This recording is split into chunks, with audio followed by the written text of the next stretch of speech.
Bonjour à tous, aujourd'hui nous allons voir comment marche un manga. Précisons tout d'abord qu'il existe une infinité de mangas, donc je n'ai bien évidemment pas pu tous les voir pour faire cette vidéo.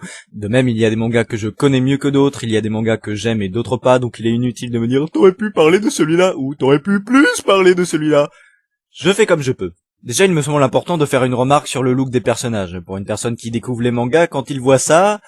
Et il peut se dire que ça ne ressemble pas à un japonais. Si ça ressemblait à un japonais, il faudrait plutôt faire comme ça et comme ça. Car on va pas se le cacher, pour nous les japonais se ressemblent tous. Eh bien en fait, dire ça paraît raciste. Pour nous, français, ils se ressemblent tous. Mais imaginez que les japonais disent pareil de nous, que les français se ressemblent tous. Nous sommes d'accord pour dire que nous nous ressemblons pas. Bien quand même certains français vont dire qu'ils sont pareils. En réalité, si les personnages de manga ont plus un look européen ou états-unien, oui, on dit états-unien et pas américain, c'est parce que les mangakas se sont inspirés d'un truc qui était très en vogue à l'époque, et qui marche bien encore aujourd'hui d'ailleurs, et ce truc c'est Disney, c'est pour ça qu'aujourd'hui les personnages de manga ressemblent plus à ça, qu'à ça. Cela dit, les japonais se sont quand même librement inspirés de Disney, parce que quand on regarde ça, on peut se demander où est-ce qu'ils ont vu que les Européens avaient des cheveux colorés, oui, bon, d'accord, mais c'est pas naturel, quoi. Je veux dire, ça, oui, mais ça, non. C'est d'ailleurs ce genre de détail qui peut freiner une personne. C'est vrai que moi, rien qu'en voyant des dessins, il y a des animés japonais qui me donnent pas envie. Je sais que je les regarderai pas. Je vais sûrement m'attirer les foudres de ceux qui regardent cette vidéo, mais ça, je trouve que les dessins sont d'une mocheté, et en plus d'être moche, mais ça crie, mais c'est insupportable. Et je trouve même la version japonaise encore pire que la version française. Ça non plus, je ne pourrais pas regarder. Bon, en revanche, c'est vrai que si je tombe sur une image comme ça, bon, je peux faire un effort et chercher l'épisode pour regarder comment elle en est arrivée là. Ou encore ça, je peux pas. Je critique pas l'histoire, mais les personnages sont tellement filiformes que ça me dérange. Autre chose qui pourrait empêcher une personne de regarder un animé japonais, c'est le thème abordé. Je parle bien du thème, pas du genre. Alors, je pense que je vais en surprendre plus d'un, mais je n'aime pas le hentai. Et non. Je ne suis pas un garçon frustré, c'est juste que je trouve que c'est d'un vulgaire, le scénario est inexistant, comme dans le film Le Grand Soir, on chope une meuf, on la baise, et voilà, bravo, c'est une bonne histoire ça. Non, je peux pas, y a pas d'amour, c'est du viol, c'est tout. Et moi je cautionne pas.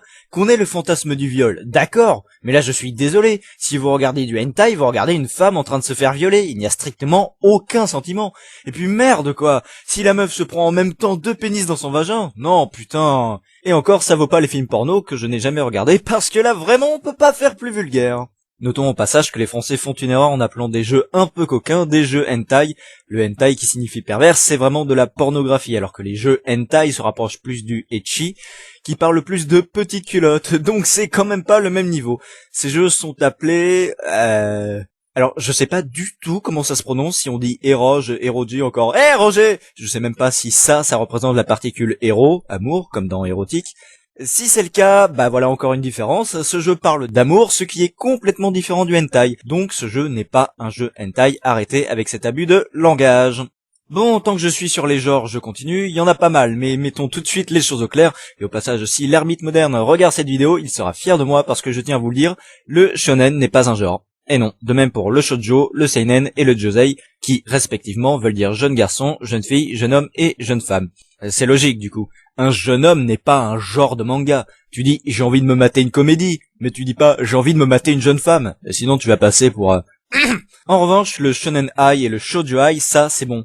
Ai, ça signifie amour. Et je dis bien amour, et c'est moins fort que du yaoi ou du yuri, où là ça contient, ou du moins ça approche bien, des scènes de sexe, alors que le shonen ai, le shoujo ai, maximum des baisers, quoi. Donc respectivement, amour entre jeunes hommes, comme gravitation, et amour entre jeunes femmes, comme Candy Boy. Notons cependant que parfois ce n'est pas de l'amour mais une très forte amitié entre les personnages, ce qui est donc super, comme ça permet de dire que 2 hommes ou 2 femmes qui s'entendent bien ne signifie pas homosexualité.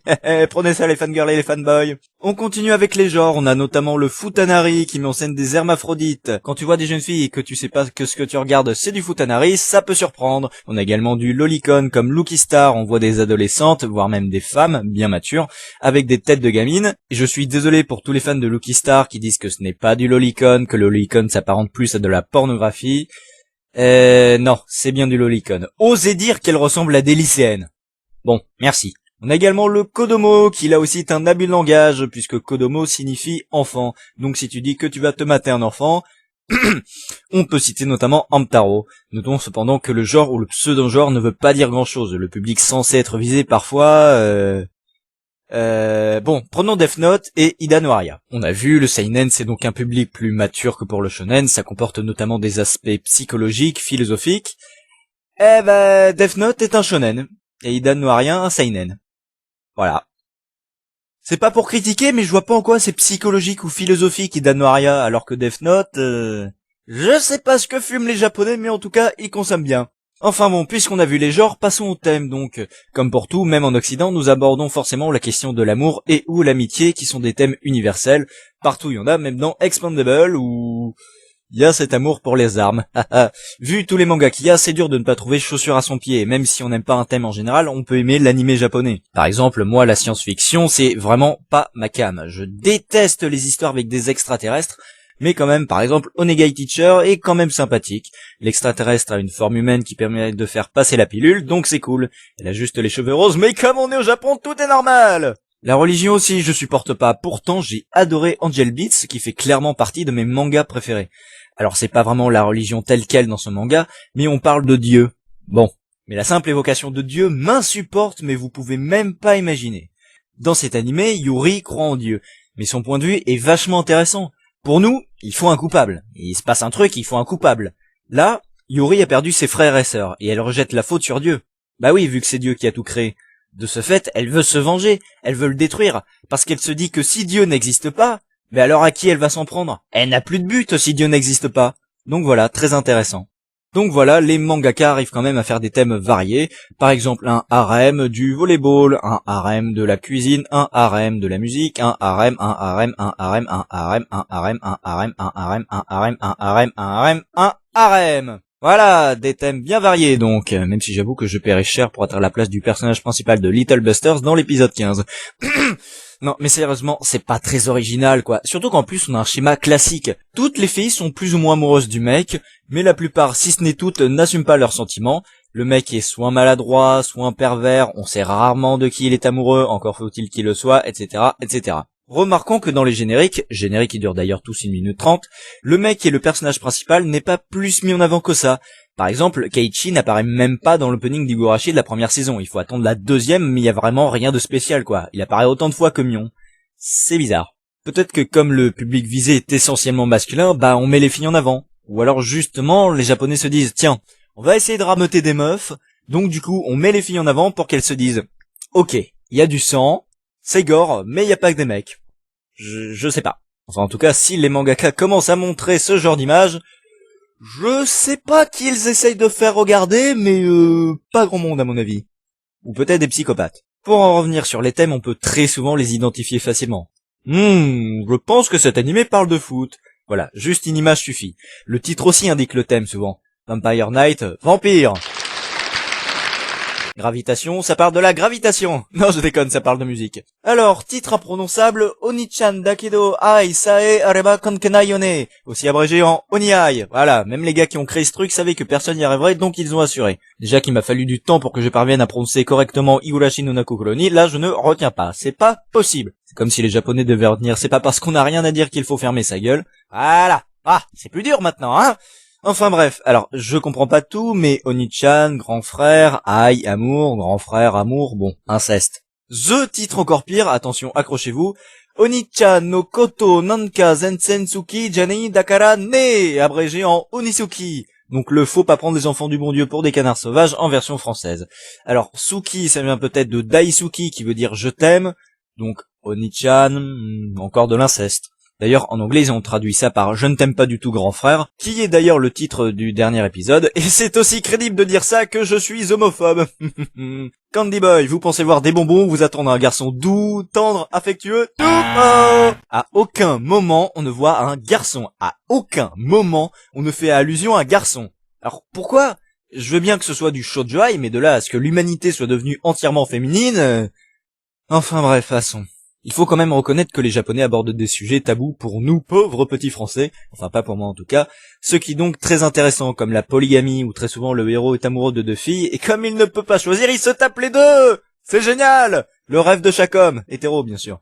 L'homosexualité également avec le yaoi comme Jonjo Romantica ou le yuri avec Maria Olic, ou encore l'inceste avec Boku wa Imoto no Koi Osuru. Voilà, donc c'est pas des thèmes qui courent les rues chez nous. Donc, vous connaissez tous mon avis, je n'ai absolument rien contre l'inceste. À vrai dire, je trouve ça même beau. Pour moi, la famille, c'est une structure, c'est une base, tu entretiens des liens spéciaux avec les membres de ta famille. Donc, si deux membres s'aiment, les liens entre eux sont encore plus forts, d'où le fait que je trouve ça beau. Donc voilà, donc l'inceste c'est beau, pas autant que le lesbianisme, mais ça c'est une autre histoire. C'est excitant, pas autant que le lesbianisme, mais ça c'est une autre histoire. Pourtant, le visionnage de Koikase a été une torture. Les dessins sont moches, les génériques puent, j'aime pas le personnage principal, il est gros, il est moche, j'aime pas sa personnalité, j'aime pas sa voix, j'aime pas son père. Franchement, il y a que la sœur qui sauve un peu l'animé. Mais dans la lignée des dessins moches, on a Onizuki. Non mais franchement, pourquoi les personnages sont aussi filiformes? Les dessins japonais sont déjà assez spéciaux comme ça, pourquoi vous faites encore pire? Vous voulez que personne regarde votre truc? Franchement, je pensais pas que je regarderais jusqu'au bout. Tiens, d'ailleurs, avec cet animé, il y a une révélation qui est faite dans le premier épisode. Dans Onihai, on a également une révélation, mais là c'est au dernier épisode. Eh ben, franchement, si vous avez vu, vous pouvez trouver ça très intéressant, mais honnêtement, vous trouvez pas que c'est pas crédible du tout?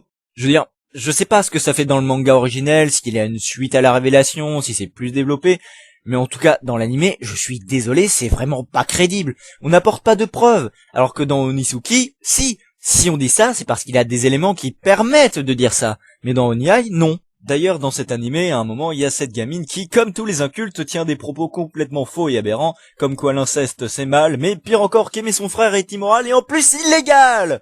Non mais franchement, je n'ai jamais entendu d'aussi grosses conneries. Premièrement, je dis ça à tous ceux qui se disent contre l'inceste, si vous n'êtes pas capable de comprendre qu'avant d'être un frère est un homme, alors soit vous êtes encore plus étroit d'esprit que je ne le pensais, soit vous avez oublié pas mal de trucs.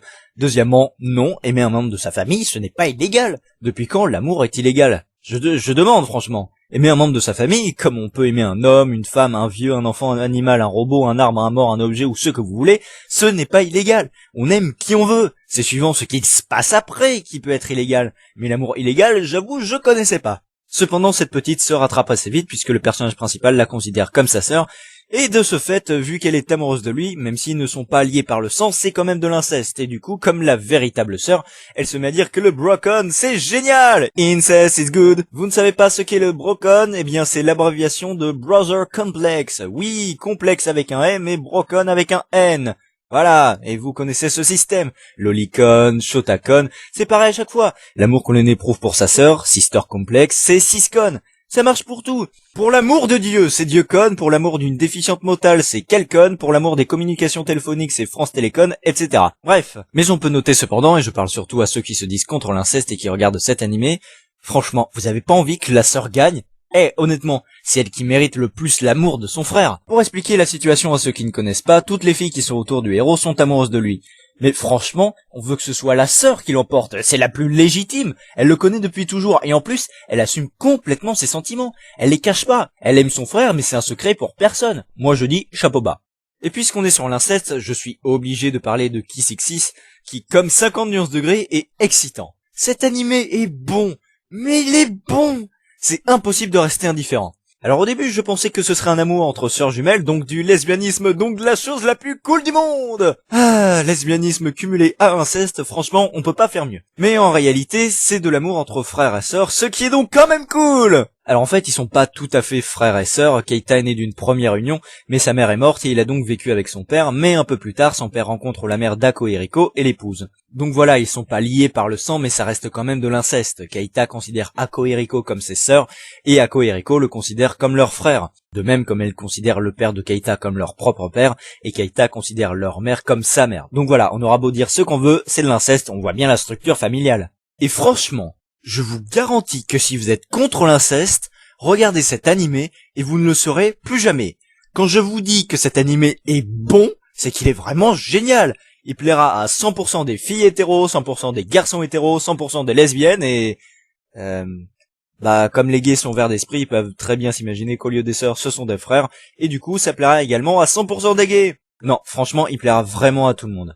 Il n'y a pas une des sœurs qui prend l'avantage. Et puis aussi, c'est vraiment un animé qui a pas froid aux yeux. Alors, n'oubliez pas que c'est du ecchi, donc si le personnage principal voit une petite culotte ou est dans une situation géniale, je veux dire embarrassante, bon, faut pas s'étonner, mais ce manga est vraiment réaliste. Par exemple, une bosse dans le pantalon de Keita quand il est excité. Et oui, les garçons marchent comme ça. Et quand les personnages s'embrassent, on voit bien leur langue, la bave. Et également, si vous voyez une fille sucer une banane ou... ce que vous voulez. Non, ce n'est pas votre imagination, ça symbolise bien ce que vous croyez. Pour fermer cette grosse parenthèse sur l'inceste, il est intéressant de remarquer que frères et sœurs, frères et sœurs, frères et sœurs, frères et sœurs, frères et sœurs, frères et sœurs. Voilà, je ne sais pas pourquoi cette relation incestueuse plus qu'une autre, mais c'est pas grave, je vous kiffe, cher petit nippon.